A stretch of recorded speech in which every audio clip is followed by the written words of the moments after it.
Hello everyone, this is Dino Chris from Prehistoric Facts. This is Prehistoric Facts special episode number 154. We're going to be talking about a prehistoric mammal today, and that prehistoric mammal is Diprotodon. And so this is an artist's rendition of Diprotodon. And so it's a pretty weird looking animal, but hey, it's a pretty cool animal still. Some information about Diprotodon. Diprotodon, the name means two forward teeth. Length is 9.8 feet or 3 meters. Height 6.6 feet or 2 meters. Weight 6,150 pounds. Lived 1.6 million to 44,000 years ago in the Pleistocene epoch. And fossils are found in Australia and was found by Sir Richard Owen found and described by Sir Richard Owen in 1838. And so this animal has been described for a long, long time, and a lot of fossils have been found of Diprotodon. So here's the continent of Australia, and it's the largest island in the world.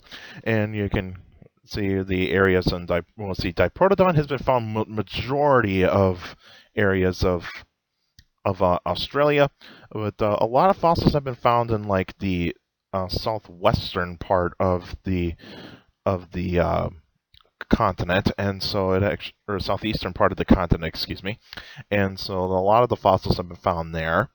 And so here's a size chart of Diprotodon. Now this can be a smaller individual, but Diprotodon can be the size of a hippo or a rhinoceros, and so it's a very large mammal. And here's a skeleton of Diprotodon. I don't remember what museum this is, but it is a very interesting skeleton.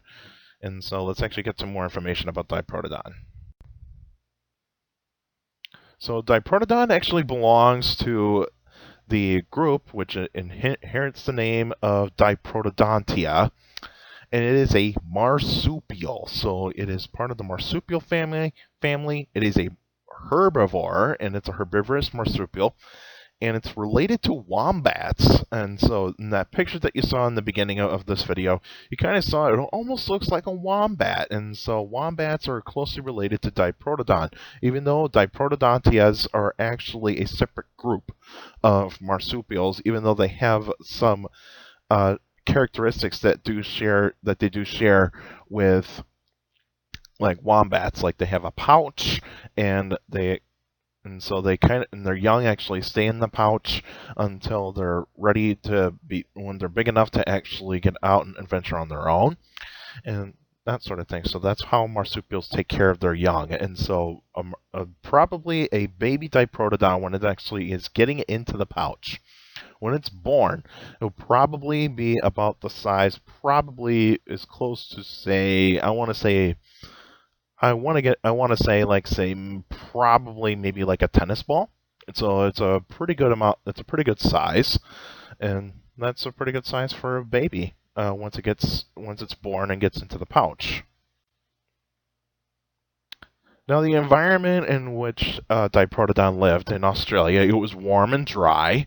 There would be a lot of trees, grass, ferns, and flowers, and there is a bunch of lakes and rivers, of course, and there are a bunch of animals that were around as well. Like you got your insects, amphibians, reptiles, birds, and of course other types of mammals. And there's a lot of type of mammals that have been living in Australia, mostly are marsupials.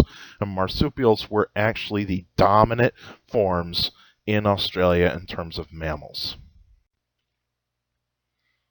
So some predators that Diprotodon would have encountered and possibly would have been prey to some of these predators. You have Thylacoleo carnifex, or otherwise known as the marsupial lion. Now, the marsupial lion did not get that big. It was actually a small predator, but it actually was a very fearsome animal. And so marsupial lions would probably take down the young. They would not be able to go after a fully grown adult. And so a fully grown adult, Diprotodons were safe from marsupial lions, whereas the young were very vulnerable.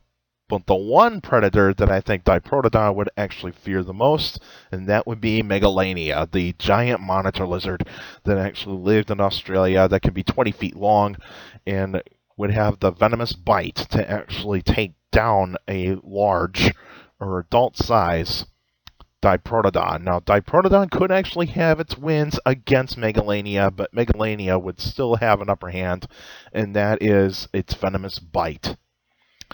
And then you actually have the saltwater crocodiles, and the saltwater crocodiles were still around in the Pleistocene, and they would have been big problems for the young Diprotodon and also the teenage Diprotodons. And so those would actually have been very, very vulnerable to the saltwater crocodiles. And so saltwater crocodiles, like all crocodiles, are ambush predators, and they can deliver a very powerful bite and drag a very young Diprotodon into the water and just pretty much just have a good feed and let it drown, and that so on and so forth.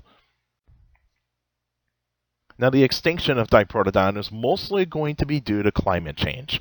Now, in that period around 44,000 years ago, Australia was actually having fluctuations in temperature around that particular kind of time. Even though it was still in the time of the Ice Age, but glaciers did not make it to Australia that much in the Pleistocene, so Australia was kind of safe from the glaciers. There were some cooling periods in Australia at that point in time, but there was a little bit more hotter temperatures that were actually coming to be.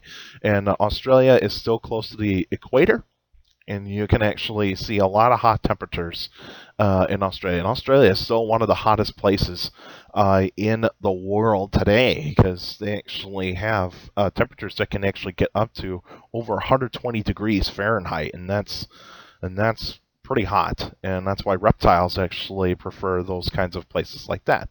And of course, with hotter temperatures coming fewer plants, and so the center of Australia, that's where the desert was, where the desert is right now, the outback, but then it's spreading further and further more into the parts of Australia, and so that's where you have the red center of Australia, and that red center was actually expanding.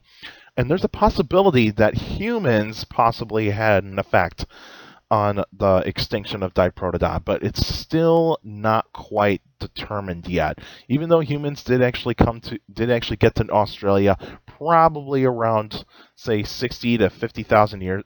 50 to 60,000 years ago, and so they actually probably were around when Diprotodon was actually right around its last legs in Australia, but it would still probably be highly unlikely. It would still actually be more due to climate change.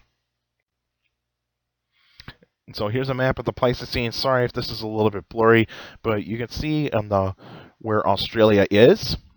And Tasmania would actually be attached to Australia, and so some animals would actually be able to get to Tasmania at that point in time, and you can kind of see a little bit of a land bridge of that peninsula of Australia, kind of touching right towards Papua New Guinea. And so Papua New Guinea would have actually had some animals coming down towards Australia as well. And so you have a lot of animals kind of migrating into Australia. Now, the next episode will be on June 4th, 2020, and that'll be a Q&A episode. So if you got any questions about dinosaurs or any other prehistoric life, feel free to email me at dinochrist71@gmail.com, or just go on my Facebook page, Prehistoric Facts with Dino Chris. Like the page, you actually post your questions in the comments section or on the wall. And remember to, and also for you YouTubers out there, feel free to like every video, subscribe, and hit that bell so that way you can reach the 300 subscribers. And also share the videos to anybody that is interested in dinosaurs or anything in paleontology. And also put your questions in the comment section, because I will read your questions in the comment section, because I do check my comment section every now and then, and it's pretty cool, some of the questions that you actually have been giving me, and I enjoy that. And remember, keep your questions short to the point. You could also follow me on Twitter at CSGRALL. That's my Twitter page. I post pretty cool stuff on there. Also, take care of the people around you. And also, for younger people out there, to make sure to listen to your parents, your teachers, and your guardians. It's the best motivation you can have for a good education. It's very important to have a good education. So with a good education, you get a good job in the future. And also, in this kind of time, let's actually give some love to the doctors, nurses, and first responders that have been doing everything they can in this kind of time.